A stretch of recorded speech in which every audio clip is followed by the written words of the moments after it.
Leaders from across the political divide today attended the requiem mass for the late Yvonne Wamalwa, the widow of former Vice President Kijana Wamalwa.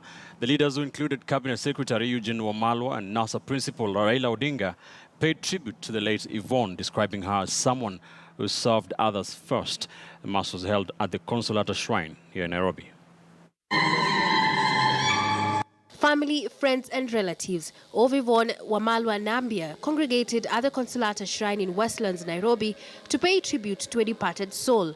To her family, Yvonne was a heroine who met her death while undergoing treatment in Nanyuki after ailing from cancer. Her family and friends eulogized her as a caring person who put the interest of others first. When Mike returned home from one of those international trips, many of them he used to make, he came home to Kitale and he told us he had met a very beautiful girl in London and he was going to marry her.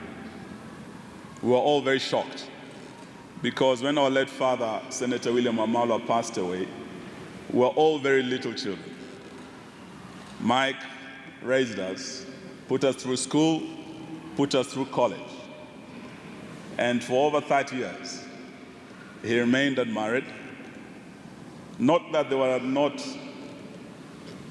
good candidates who wanted to marry him, but because though they liked Mike, they never liked the heavy burden, the trailer of orphans.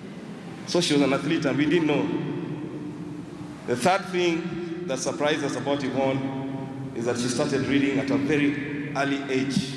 She used to love reading novels.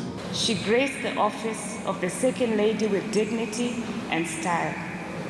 She planned a beautiful wedding to her sweetheart and loved her family.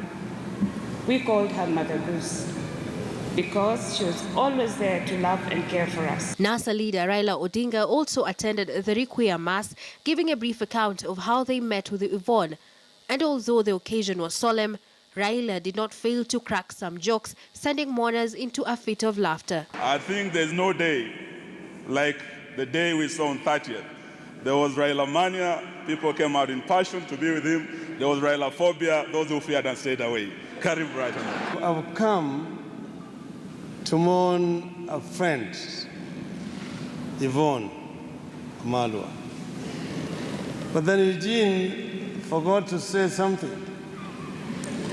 He forgot to address me as His Excellency.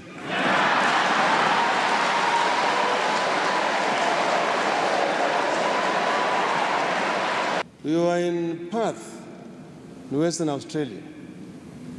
And when she got information that I was there, she, together with one of my nieces who lives in Canberra with her, they took a flight all the way from Sydney to come and visit us in Perth, Australia.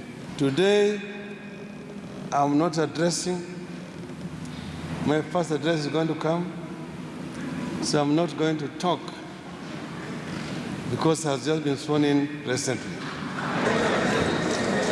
Yvonne's body was taken to her current home for an overnight stay and will be flown to her rural home in Kitale Friday, ahead of her final send-off on Saturday. Caroline B, KTN News.